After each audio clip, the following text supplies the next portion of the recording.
함께 기도하고 오늘 말씀을 받겠습니다. 사랑하는 주님, 민족의 명절 추석이라는 쉼을 주셔서 감사합니다.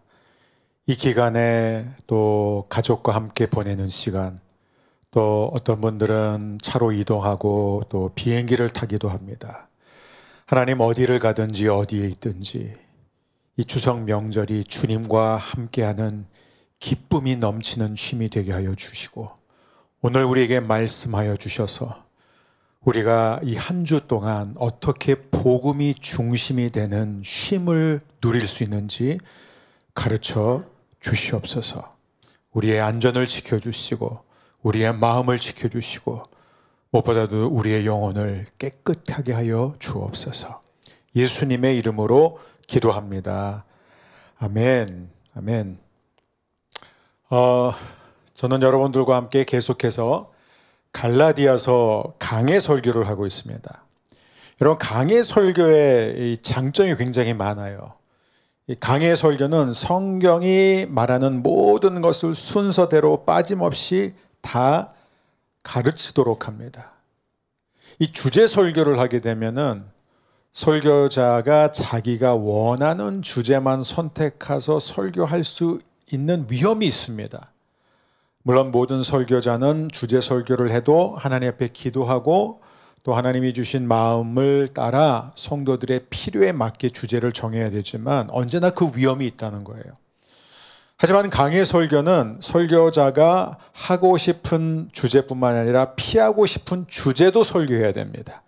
그게 강해 설교의 장점이기도 하면서 단점이 될 수 있어요. 왜냐하면 오늘 같은 본문은 제 마음대로 하라면 저는 결코 선택하지 않을 본문이기 때문에 그렇습니다. 오늘 본문이 굉장히 은혜가 되고 막 우리의 삶에 엄청난 영감을 주는 그러한 메시지는 아니에요. 더군다나 이게 바울이라는 이 사역자가 갈라디아 교회 성도들에게 그들의 그 관계에 대해서 설교를 하고 있기 때문에 사실 저의 입장에서는 이게 조금 불편한 내용을 담고 있습니다. 마치 이런 거예요. 아빠가 말 안 듣는 아이를 딱 앉혀놓고 너 성경에서 자녀들아 모든 일에 부모에게 공경해야 돼를 강조하면서 막 그걸 가르치면 아이가 열심히 들을까요? 진짜요? 하나님이 그렇게 말씀하셨어요? 저 모르고 그랬어요. 이제부터 말씀 잘 듣겠습니다. 그러지 않잖아요. 그러죠? 부모가 직접 자녀에게 부모의 말을 잘 들어라라고 하는 것보다는 하나님이 다른 루트를 통해서 이 아이에게 말씀해 주신 게 가장 효과적이에요. 원래 우리 아이들은 부모의 말은 잘 안 듣고 친구의 말은 또 잘 듣지 않습니까? 그런 거랑 비슷한 거예요. 근데 오늘 이 본문이 굉장히 중요합니다. 왜냐하면 우리는 여기서 이 바울의 심정을 들여다볼 수 있어요. 바울이 이 갈라디아 교회 성도들을 향해 어떠한 마음을 갖고 있는지를 들여다봄으로써 진짜로 좋은 사역자란 어떤 것인가. 근데 이것은 단지 목회자와 성도들의 관계만 보여주지 않습니다. 이것은 더 나아가 가정 안에서 부모와 자녀의 관계도 보여주고 있습니다. 또 우리가 세상에서 있는 모든 관계 안에서 영적으로 더 성숙한 자와 또 영적으로 자라나고 있는 자와의 관계, 교회도 다 그렇습니다. 모든 사람들이 다 똑같은 믿음의 단계에 있지 않습니다. 그렇기 때문에 우리는 과연 어떻게 복음이 중심이 되는 올바른 관계를 맺을 수 있는지 오늘 이 본문을 통해서 함께 배울 수 있습니다. 배경은 이렇습니다. 우리가 이 배경에 대해서 이미 오늘이 28번째 갈라디아서 설교이기 때문에 아마 이 배경이 여러분 익숙할 거예요. 다시 한번 오늘의 이 바울의 가르침을 우리가 이해하기 위해서 바울이 지금 자기가 말투를 바꾸고 싶은 심정이라고 그러잖아요. 그 정도로 지금 바울이 굉장히 괴로운데 왜 이렇게까지 괴로울까요? 왜냐하면 바울이 몇 년 전에 이 갈라디아 지방으로 와서 그곳에 있는 사람들에게 복음을 전해서 여러 교회들이 세워졌습니다. 그런데 이제 바울이 떠난 후에 얼마 있다가 이제 예루살렘에서 율법주의자들, 교사들이 올라와서 이 갈라디아 성도들에게 바울이 전한 복음과 다른 복음을 전한 것이에요. 그들의 복음은 무엇이죠? 여러분, 예수를 믿으십시오. 그 다음부터는 정말로 하나님을 기쁘시기 위해서 열심히 살아야 됩니다. 말씀도 열심히 배우고 그 말씀을 열심히 지켜야 됩니다. 여러분 정말 순종해야 됩니다. 모세의 율법을 따라야 됩니다. 그러다 보면 여러분은 구원받게 될 것입니다. 즉 그들이 전한 복음은 뭐예요? 예수를 믿으십시오. 그 다음에 열심히 행위로 순종하십시오. 그러면 구원을 받습니다 였습니다. 근데 이 바울이 뭐라 그러죠? 바울이 전한 복음은 뭐였죠? 여러분 예수를 믿으십시오. 그러면 그 순간 여러분은 하나님의 자녀가 됩니다. 그 순간 여러분은 구원을 받습니다. 그런 다음에 여러분은 순종하게 됩니다. 순서를 바꿨을 뿐인데 사도 바울은 뭐라 그러죠? 이건 전혀 다른 종교다. 전혀 다른 종교이기 때문에 이것은 전혀 다른 결과를 낳게 된다. 그래서 사도 바울이 이 얘기를 하면서 결국 자신이 한 사역, 즉 자신의 사역과 이 예루살렘에서 올라와서 다른 복음을 전한 이 사람들의 사역을 대조시키고 있습니다. 그게 오늘 바울이 하고자 하는 거예요. 대조를 시키는 거예요. 다시 말하면 복음 사역의 본질이 무엇이냐 이거예요. 교회의 본질이 무엇이냐 이거예요. 사역자와 성도의 올바른 관계, 하나님이 기뻐하시는 관계, 영적으로 변화되는 그 관계는 어떤 것인지를 우리에게 보여주고 있습니다. 그래서 저는 오늘 이 본문을 토대로 여러분과 세 가지를 나누고자 합니다. 첫 번째는 사람에게 다가가라. 바울이 뭐라 그러죠? 내가 여러분과 같이 되었습니다. 사람에게 다가가야 됩니다. 두 번째는 복음을 삶으로 보여라.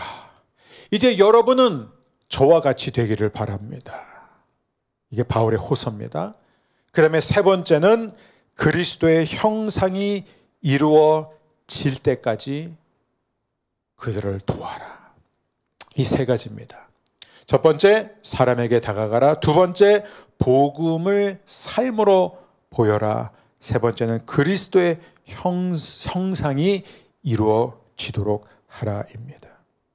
자, 오늘 본문을 보게 되면 바울은 지금 먼 거리에서 아주 차가운 이론을 그들에게 전하고 있는 사람이 아닙니다. 바울은 그곳에서 지내면서 그들과 관계를 맺었고 그들의 이 얼굴을 알고 있고 그들의 이름을 알고 있으며 그들의 모든 과거와 현재 상황을 다 알고 있는 사람이에요. 즉 바울은 지금 자신이 잘 알고 사랑하는 사람들에게 편지를 쓰고 있는 것이에요.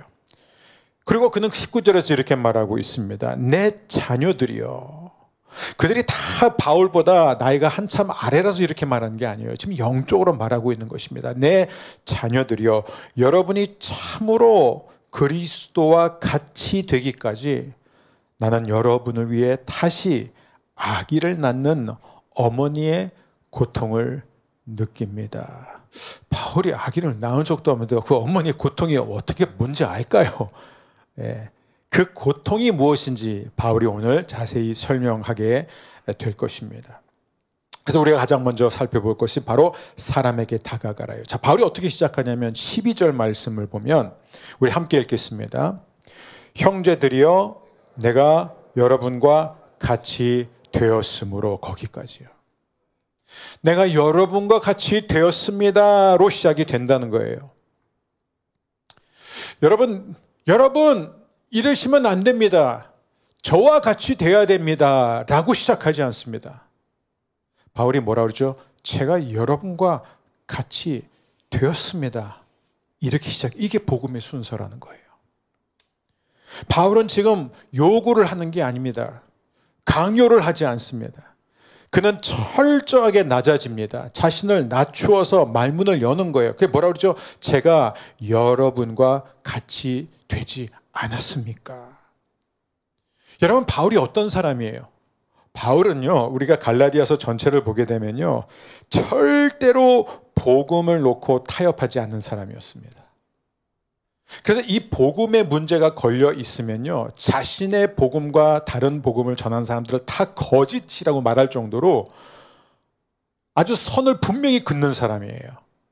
심지어 정말 기둥과 같은 그런 베드로, 예수님의 수제자 베드로도 이 복음에서 조금 어긋난 선택을 하게 되니까 바로 그 자리에서 베드로와 맞섭니다. 그리고 베드로를 책망해요, 사람들 앞에서. 당신은 복음에 합당하게 행하지 않았습니다. 당신은 복음을 떠나 있습니다. 즉 베드로도 용납하지 않습니다. 아니, 하늘의 천사들도 자신이 전한 복음과 다른 복음을 전하면 자신은 결코 용납하지 않고 그들을 저주할 거라고까지 말합니다. 아니, 자기 자신도 거기다 포함시켜요.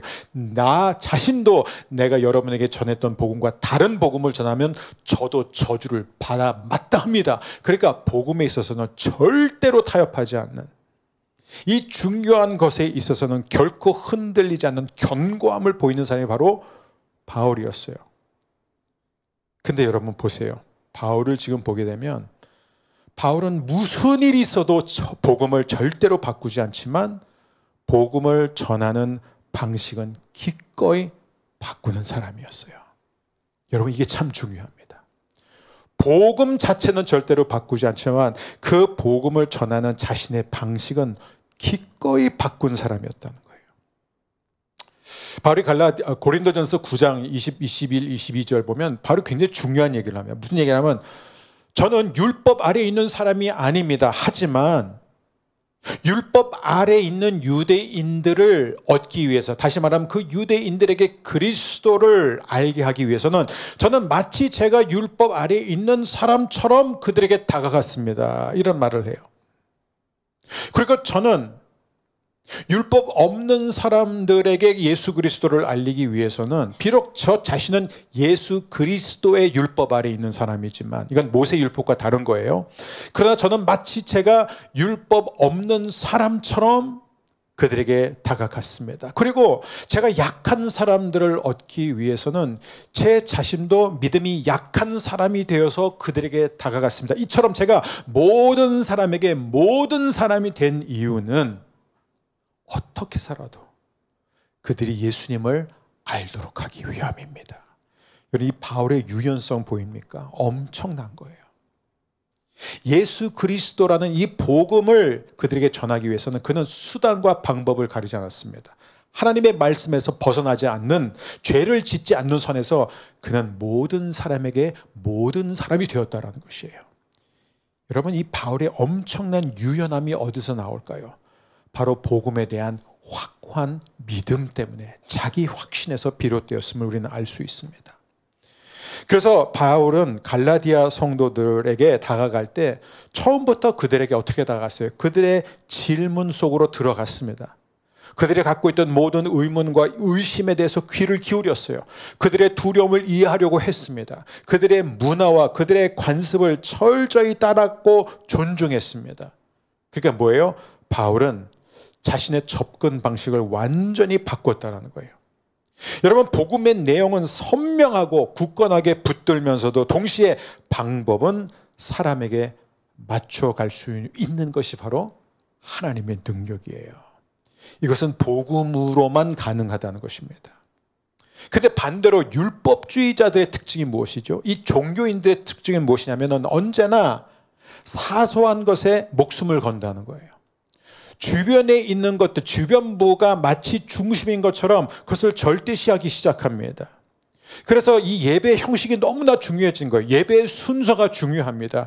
옷차림도 중요해지고 교회에서 사용되는 말투가 중요하고요. 순서도 중요하고 취향과 같은 이런 것들이 계속해서 뭐예요? 자기 틀에 맞추려고 한다는 것이에요.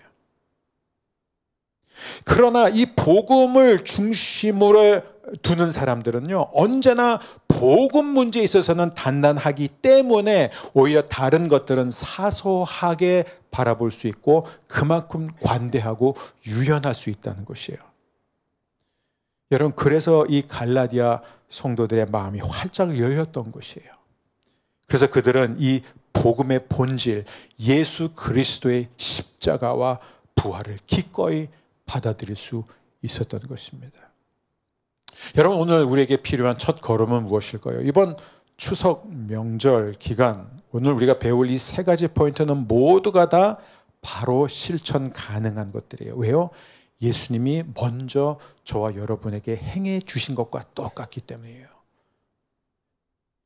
여러분, 이번 추석 명절 기간 길지요. 이 긴 시간만큼 누군가에게 다가가는 시간이 되었으면 좋겠습니다. 특별히 가족들과 함께 보내실 때 여러분, 이 기간에 정말 가족에게 다가가서 내가 그들이 되는 그런 시간이 되었으면 좋겠습니다.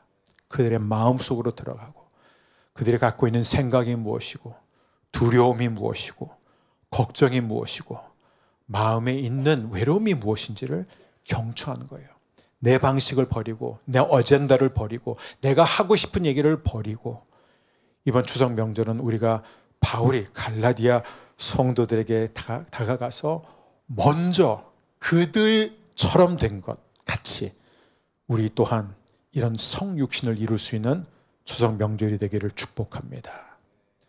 두 번째 포인트입니다.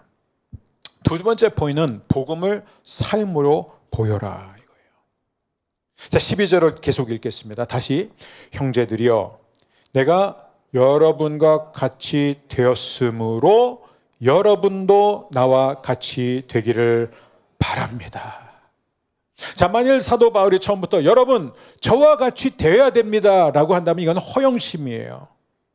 이건 강요처럼 느껴질 수밖에 없어요. 여러분 딱 보면은 보통 이 보수적인 교회에서의 특징이 뭐예요? 여러분 저처럼 되십시오.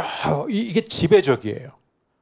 그래서 목회자들은 성도들을 다 목회자처럼 만들려고 해요. 매일 교회 나오십시오. 교회에 계속 일을 만듭니다. 프로그램을 만들어서 교회 일꾼이 되도록 계속해서 빡세게 훈련시켜요. 세상적인 일 하지 말고 주님 앞에 주님이 기뻐하시는 일을 하기 위해서 그냥 교회 나와서 하루 종일 교회에서 지내면서 교회 일을 하라 이거예요. 근데 자유 진보적인 그런 교회는 뭐라는 줄 알아요? 저와 같이 되십시오가 아니라 제가 여러분과 같이 되었습니다. 되게 겸손해 보여요. 근데 좋은 게 좋은 거예요. 그냥 모든 게 다 느슨하고 다 허용이 되고 다 상관이 없는 진리가 더 이상 진리가 아닌 거예요. 그냥 서로 듣고 싶은 말 해주고 서로 즐거워하는 그런 교회가 얼마나 되기 쉬운지 모릅니다. 근데 여러분 복음은 어떤 것이냐? 하나님이 세우시는 복음 중심의 교회는 무엇이에요? 내가 여러분과 같이 된 것처럼 여러분도 저와 같이 되십시오 라고 초대하는 거예요. 바울은 자신의 마음을 먼저 열었습니다. 바울이 먼저 그들에게 다가갔어요. 그들과 같이 되었습니다. 그들과 같은 수준, 같은 문화, 같은 생각, 동질감을 형성했습니다. 그런데 그렇게 하는 데 있어서 바울은요, 자신의 약점을 전혀 숨기지 않았어요. 바울이 뭐라고 말하냐면 13절에 보면 여러분도 알다시피 내가 여러분에게 처음으로 복음을 전하게 된 것은 내 몸의 병 때문이었습니다. 사실 이런 말은 굳이 안 해도 돼요. 안 하는 게 더 은혜가 돼요. 저는 사실 제가 기도하는데 하나님이 여러분한테 여러분에 대한 마음을 주셔서 제가 갈라디아 지방에 가서 여러분의 복음을 이게 더 은혜가 되잖아요. 근데 제가 여러분에게 가고 싶어서 간 게 아니라 제가 아파서 할 수 없이 갈라디아 지방에 갔는데 거기 쉬러 갔는데 그게 제가 여러분에게 복음을 전한 계기가 되었다라고 있는 그대로 얘기해요. 자신이 굉장히 기도 응답 가운데서 거기 간 것도 아니고 그들을 자신이 먼저 품고 간 것도 아니고 그냥 아파서 어쩔 수 없이 거기가 공기가 좋고 쉬기가 좋은 고지대라서 간 것뿐인데 이번 튀르키예 가시는 분들 다 이런 아름다운 또 축복을 누리실 줄 믿습니다. 갔는데 거기에서 복음을 전하게 되었다. 와, 이게 바울의 숨김없이 또 얘기하는 거예요. 여러분 다 알지 않습니까? 제가 이미 다 얘기하지 않았습니까? 그러니까 바울이 뭐라고 그래요? 여러분 제가 갖고 있는 이 약함이 오히려 여러분에게 복음의 길을 열어주는 통로가 되었습니다라고 말하는 거예요. 그래서 사도 바울은 자신의 약함을 감출 필요가 없는 거예요. 왜요? 사도 바울은 자신의 약함 속에서 역사하시는 하나님의 은혜를 너무 여러 번 봤거든요. 그러니까 사도 바울은 자신 있게 여러분 저와 같이 되십시오라는 것은 저처럼 완벽한 사람이 되어야 됩니다. 그 얘기가 아니에요. 저처럼 믿음 좋고 저처럼 정말 실수 없는 사람이 되십시오라는 게 아니라 제가 이 연약함 속에서 하나님을 바라보고 믿음으로 주님을 바라보는 것처럼 여러분도 저와 같은 믿음을 가지십시오. 그 얘기를 하는 거예요, 지금. 그래서 바울은 말로만이 아니라 삶으로 복음이 무엇인지를 보여주었습니다. 여러분, 사도 바울이 직접 그런 얘기 하잖아요. 제가 여러분에게 갔었을 때 사실 여러분의 저를 받아주기 힘들었을 텐데 그 얘기하는 거예요. 왜냐하면 지금 사도 바울이 어떤 모습으로 그들에게 처음 섰는지는 몰라요. 근데 안 좋은 모습인 건 분명해요. 더군다나 헬라 로마 사회에서는 그 시대에서요, 몸이 뭔가 이렇게 보기 안 좋을 정도로 병에 걸리면 이 사람들의 생각 뭐예요? 신이 그를 저주했다고 생각한 거예요. 분명히 이 사람은 지금 신의 은총을 받지 않는 사람이에요. 자, 그렇게 신의 저주 아래 있는 사람이 전하는 신을 누가 쉽게 듣겠어요? 그렇죠? 그런데도 사도 바울이 하는 얘기가 뭐예요? 그런데도 여러분은 저를 마치 제가 예수님인 것처럼 저를 받아주셨습니다. 이게 엄청난 은혜예요. 그래서 사도 바울은 이 갈라디아 교회 성도들이 지금 기쁨이 사라진 것을 너무 마음 아파요. 15절 보면 그때는 여러분에게 기쁨이 가득하더니 지금은 그 기쁨이 어디로 갔습니까? 사도 바울은요, 이 갈라디아 교회 성도들에게 자신이 병에 걸렸을 때, 소위 사람들이 말하는 신의 저주 아래 있는 것처럼 보일 때 자기가 어떻게 신앙으로 그것을 이겨냈는지, 자기가 실망을 할 때 그것을 어떻게 견뎌내는지, 어떤 방해물이 주어졌을 때, 관계 갈등이 생겼을 때 그걸 어떻게 풀어가는지, 자신에게 주어진 이 약함, 이 수치스러움을 어떻게 다루는지를 직접 보여주면서 그들에게 복음은 믿을 만하다는 것을 직접 보여줬습니다. 여러분, 진리는요 반드시 얼굴이 필요해요. 사람들은 그 복음을 듣기만을 원하는 것이 아니라 눈으로 보고 손으로 만지기를 원하기 때문에 그렇습니다. 그래서 교회를 다니면서 예배만 드리는 분들 참 안타까운 게 그거예요. 여러분, 반드시 복음을 살아내는 사람들을 옆에서 우리는 봐야 되는 거예요. 그 사람이 훌륭해서가 아니라, 그 사람이 완벽해서가 아니라 그 사람이 어떻게 자신의 약점과 자신의 죄성과 자신의 그 실패들을 복음으로 어떻게 풀어낸지를 보여주는 사람이 있는 게 교회라는 것입니다. 그래서 우리가 순모임을 그렇게 강조하는 거예요. 절대로 혼자서는 신앙생활을 할 수 없다는 거예요. 예배만 왔다 갔다 하는 것으로는요 언제나 영적으로 제자리에 머물게 되어 있습니다. 이 갈라디아 교회 성도들은요 그때는요 기쁨이 넘쳤어요. 사도 바울이 막 병들고 막 연약하고 막 보기 흉하고 그럴 때는 오히려 막 기쁨이 넘쳤습니다. 왜요? 바울이 전하는 그 복음이 자신의 삶의 중심이었기 때문에요. 여러분, 이 복음이라는 게 뭐예요? 나는 죄인이지만, 나는 여전히 죄인이지만 하나님이 나를 사랑하시고 하나님이 나를 이미 자녀로 삼아 주셨습니다. 그게 복음이잖아요. 그러니까 그들은 그때는 정말 기쁨이 있었다는 거예요. 여러분, 삶의 기쁨은요, 진정한 기쁨은 복음이 우리의 삶에 뿌리를 내릴 때 자연스럽게 피어나는 열매입니다. 우리가 갈라디아서 5장에서 이제 나중에 성령의 열매를 보게 되겠지만, 성령의 이 9가지 열매 가운데 기쁨이 몇 번째입니까? 사랑, 희락이에요. 이건 굉장히 강력한 성령의 열매라는 것입니다. 그래서 만일 우리가 내가 예수 그리스도를 믿고 그다음에 내가 열심히 하면, 내가 잘하면, 내가 말씀대로 살면, 내가 계명을 지키면 언젠가 하나님이 나를 받아주실 거야 라는 순서 가운데 살게 되면 어떻게 돼요? 그때부터는 기쁨이 계속 새나갑니다. 사라지게 되어 있습니다. 열심은 낼 수 있어요. 헌신도 할 수 있어요. 그런데 기쁨은 점점 시들어져 간다는 거예요. 반면에 나는 이미 사랑받는 자녀예요. 하나님이 지금 나를 너무 사랑하시고 너무 귀하게 보셔. 이런 사람은요 기쁨으로 순종하게 되어 있습니다. 이런 사람이 항상 복음 안에서 뿌리 내리면서 변화되어 가는 것입니다. 저는 이번 추석 명절 기간 여러분 모두가 매일매일 자신에게 이런 설교, 이런 선포를 하셨으면 좋겠습니다. 나는 하나님의 사랑받는 아들이다. 나는 하나님의 사랑받는 딸이다. 그래서 나는 기쁨으로 순종한다. 이것이 여러분의 정체성이 되기를 축복합니다. 사도 바울은 사랑의 정직성을 말합니다. 16절 보니까 그런데 내가 이제는 진리를 말함으로 여러분과 원수가 되었습니까? 즉 그들과 원수가 되는 한이 있어도, 즉 그들과 어떤 오해가 생기고 어떤 갈등 관계가 생기는 그 위험이 있더라 할지라도 사도 바울은 그들에게 복음의 진리를 말하겠다고 말하는 것이에요. 이게 진짜 사랑이에요. 내가 저 사람 너무 좋아하는데 괜히 저 사람한테 복음을 얘기했다가 우리 관계가 껄끄러질까 봐 얘기 안 하는 것은 그건 사랑이 아니에요. 그건 의존이죠. 집착이죠. 물론 사랑 없이 복음의 진리를 말하는 것은 정말 가혹한 것이에요. 하지만 정말 우리가 상대방을 사랑한다면, 그 영혼을 사랑한다면, 그가 정말로 잘 되기를 원한다면 어떤 오해와 어떤 거리감까지도 감수하면서 필요한 진리를 전하는 것입니다. 지금 사도 바울이 전한 진리는 눈물 맺힌 진리라는 거예요. 제가 어떻게 해서라도 말투를 바꾸고 싶지만 지금 어떻게 해야 될지 모르겠습니다. 이게 바로 복음이 만들어낸 용기입니다. 마지막 세 번째, 그리스도의 형상이 이루어질 때까지 포기하지 마십시오.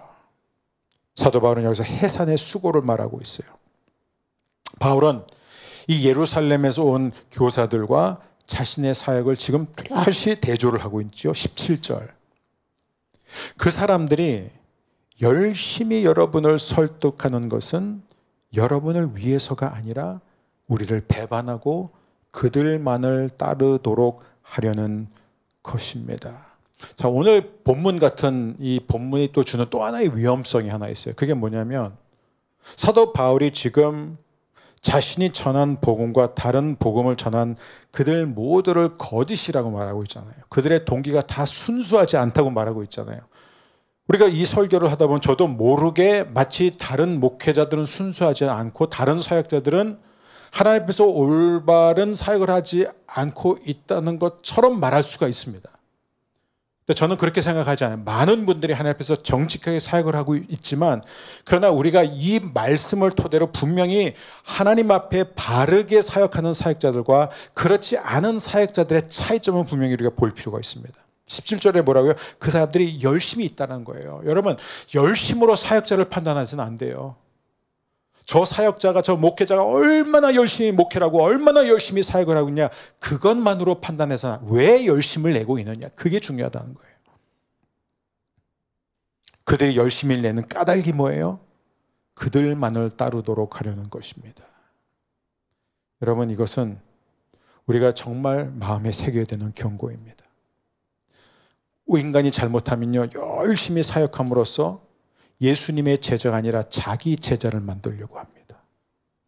여러분, 극단적으로 하면 여러분, 이단들이 왜 위험한 줄 아세요? 이단들은요, 교주를 맹신하게 만들어요. 하나님보다 물론 이단들이 전하는 하나님이 하나님이겠습니까? 귀신들이지 다.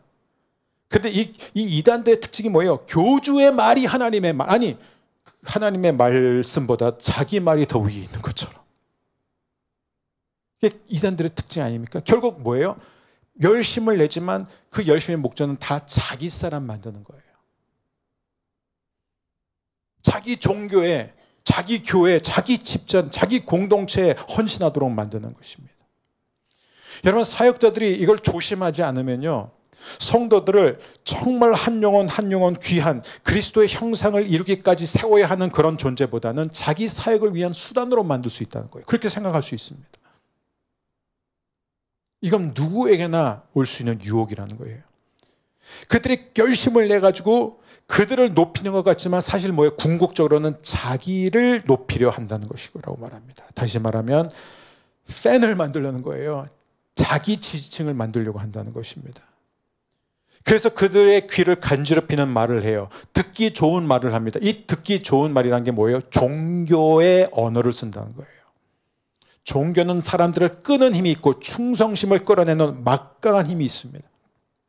사도 바울은 19절에서 이렇게 자신의 목표에 대해서 말합니다. 내 자녀들이요, 여러분이 참으로 그리스도와 같이 되기까지 나는 여러분을 위해 다시 아기를 낳는 어머니의 고통을 느낍니다. 그리스도와 같이 되기까지. 바울의 목표는 하나였어요. 자신을 바라보는 것이 아니라 그리스도를 바라보는 거예요. 이 갈라디아 성도들이 바울을 의지하는 것이 아니라 오직 예수 그리스도 한 분만을 의지하도록 만드는 것이에요. 이 갈라디아 성도들이 자기한테 매이지 않고 오직 예수 그리스도 한 분에게 매이게 하기 위해서 지금도 해산의 고통을 기꺼이 감수하고 있다고 말하고 있습니다. 지금까지도 그 해산의 고통을 감수한다는 얘기는 무슨 얘기냐면, 진정한 사랑은요, 한두 번의 행위와 이벤트로 끝난 것이 아니라 계속되는 과정이라는 것입니다. 그들에게 뿌리고, 먼저 그들에게 뿌리게 되면 먼저 그들에게 다가가고 그들과 같이 되고, 그 다음에 그들에게 전하고, 그들의 말을 듣고 기다리고 다시 말하고 또 기도하면서 긴 호흡으로 가는 것이 바로 사랑이라는 것입니다. 그리고 하나님은 언제나 이 모든 과정에서 우리의 고난을 사용하시는 분이에요. 보세요, 여러분, 사도 바울의 삶이 그랬지만 갈라디아 교회에 그가 복음을 전하게 된 계기가 뭐예요? 아팠기 때문이에요. 사도 바울의 그 약함과 그 병이 복음의 계기가 되었습니다. 여러분, 하나님이 우리의 삶을 보면 하나님은 우리의 계획을 수정하실 때가 종종 있어요. 어떤 분은 아마 이렇게 느낄 거예요. 대부분 다 수정하시던데요. 너무 하나님을 자주 바꾸세요. 그리고 바꾸실 때는 목적은 딱 하나예요. 우리에게 더 선한 길로 이끄시기 위해서예요. 때로는 우리의 약함이 하나님의 은혜의 현장이 된다는 것입니다. 로마서 8장 28절 우리가 너무 잘 아는 것처럼 하나님을 사랑한 자 곧 그때로 부르심을 입은 자들에게는 모든 것이 합력하여 선을 이루느니라. 근데 그 모든 것 안에는요, 안 좋은 일들, 내 계획이 좌절된 일들이 너무나 많고 그때는 악처럼 보이는 일들이 너무나 많다는 것입니다. 그런데 하나님은 언제나 우리의 약함을 통해 하나님의 은혜가 흘러가는 통로가 되게 하신 줄 믿습니다. 그래서 우리는 어떤 경우에도 눈에 보이는 결과를 조급히 재단하지 않고 형성의 과정을 믿음으로 바라봐야 되는 줄 믿습니다. 저는 이번 추석 명절 우리 모두가 다 그리스도의 형상이 우리 안에 점점 더 형성되어 가는 과정이 되기를 주님의 이름으로 축복합니다. 오늘 말씀의 결론입니다. 우리가 왜 이 길을 걸어갈 수 있을까요? 우리가 이 길을 걸을 수 있는 이유는 하나입니다. 예수님이 먼저 우리에게 그렇게 해주셨기 때문이에요. 예수님은 저 멀리서 저 하늘 보좌에서 우리에게 손가락으로 이렇게 살면 되라고 가르치지 않았어요. 예수님은 직접 우리의 몸을 입고 이 땅에 내려오셨습니다. 빌립보서 2장의 말씀대로 원래는 하나님과 동등된 분이셨지만 스스로 종의 형체를 취하사 전락하셨어요. 저와 여러분과 똑같이 되셨습니다. 그리고 예수님이 이 땅에 사시면서 얼마든지 말로 하나님 나라를 전할 수 있었지만 말로만 복음을 설명하지 않았습니다. 예수님은 언제나 삶으로 직접 보여주셨습니다. 그리고 예수님은 지금까지도 그분의 형상이 저와 여러분 안에 이루어지기까지 해산의 수고를 하고 계십니다. 우리를 위해서 중보하고 계십니다. 사랑하는 여러분, 오늘 말씀의 핵심은 이거예요. 내가 너희와 같이 되었으니 너희도 나와 같이 되어라. 여러분, 이 두 가지가 동시에 충족되어야만 삶이 바뀌는 것이에요. 여러분, 다시 한번 복음의 본질로 돌아가겠습니다. 어떤 사람이 제가 여러분과 같이 되었습니다 라고 그렇게 겸손하게 낮은 자리까지 내려감과 동시에 여러분, 저와 같이 되십시오, 저처럼 사십시오 라고 이렇게 막 담대하게 힘있게 사람을 끌어올릴 수 있을까요? 이것은 복음으로 변화된 사람만 가능한 것입니다. 이게 바로 갈라디아서 전체의 주제예요. 우리는 은혜로 구원받은 사람들입니다. 죄인일 때 여전히 죄인인 그 상태에서 우리가 예수를 믿고 의로워진 것이 아니라, 우리가 의롭게 행한 것이 아니라 하나님이 선물로 우리에게 의로움을 입혀 주셨습니다. 그렇기 때문에 우리가 죄인임에도 불구하고 완전히 받아들여지고 완전히 사랑받는 자가 되었다는 거예요. 그래서 우리는 한편으로는 언제나 죄인처럼 한없이 겸손하고 부드럽고 낮아지고 죄인에게 다가갈 수 있는 것입니다.